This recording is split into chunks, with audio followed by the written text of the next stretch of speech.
You woke up this morning, and by doing that, you already did something that no scientist on this planet can explain.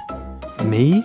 In fact, I'm going to walk you through a completely normal Tuesday and show you that nothing, absolutely nothing you do from the moment you open your eyes actually makes sense. We're all just winging it. Humanity is bluffing. Let's expose it. So you wake up. You just spent 8 hours unconscious, paralyzed, and hallucinating, because that is what sleep is. And if you don't do it, your brain starts eating itself, your organs fail, and after 11 days, you die. So why? What is sleep actually for? We've mapped the human genome, we've split atoms, we've photographed black holes, and the most honest answer any sleep researcher has ever given is, and this is a real quote, the only known function of sleep is that it cures sleepiness. That's it! That is like saying the purpose of food is fixing hungry. You spend a third of your entire life doing something, and science says, yeah, we got nothing. Just keep doing it or you'll die. Thanks. So you survived the night. Congratulations. You sit up in bed and you yawn. And immediately, science has lost you again because we have absolutely no idea why you yawn. It's not oxygen, debunked in '87. It's not brain cooling, barely hanging on.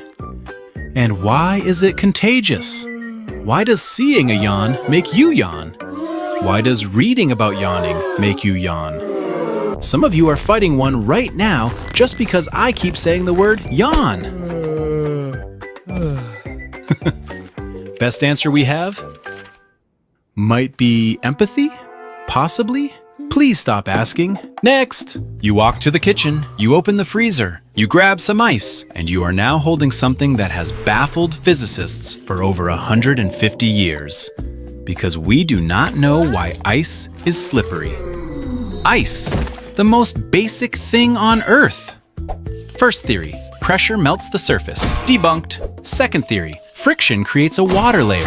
Mostly debunked. Third theory from 2019 says there's a quasi-liquid layer on the surface, and scientists are still screaming at each other about it. We put a robot on Mars, but we cannot agree on why a toddler falls on his butt on a frozen puddle.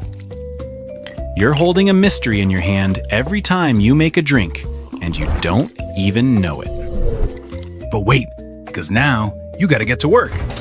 So you go to the garage, and you grab your bike. 2 wheels, some pedals. Simple, right? You learned to ride this when you were 6. Physicists and engineers have been trying to explain why a bicycle stays upright since 1897, and they cannot do it. First, they said gyroscopic effect, so they built a bike with counter-spinning wheels that canceled the gyroscope, still stayed up. Then they said it's the fork geometry, so they built a bike with zero trail, still stayed up. A paper from 2011 literally concludes with, "We have eliminated all known explanations, and the bicycle remains stable, and we don't know why." You own a machine that breaks physics, and you use it to go buy milk.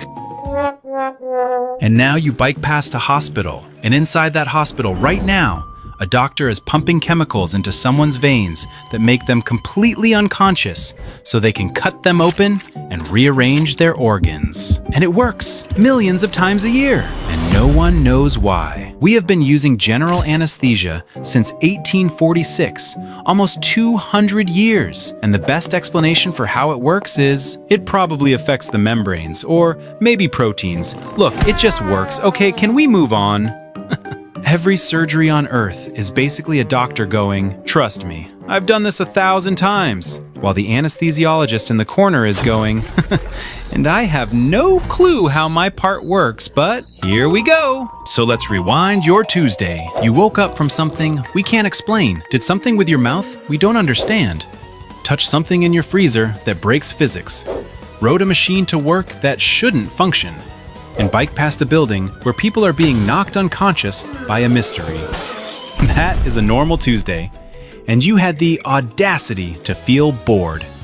You are a bag of meat and electricity riding an impossible machine on a rock spinning at 1,000 miles an hour through infinite space, and your biggest concern today was your Wi-Fi being slow?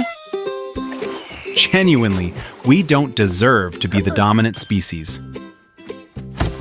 Something went terribly wrong in evolution's quality control department, and here we are.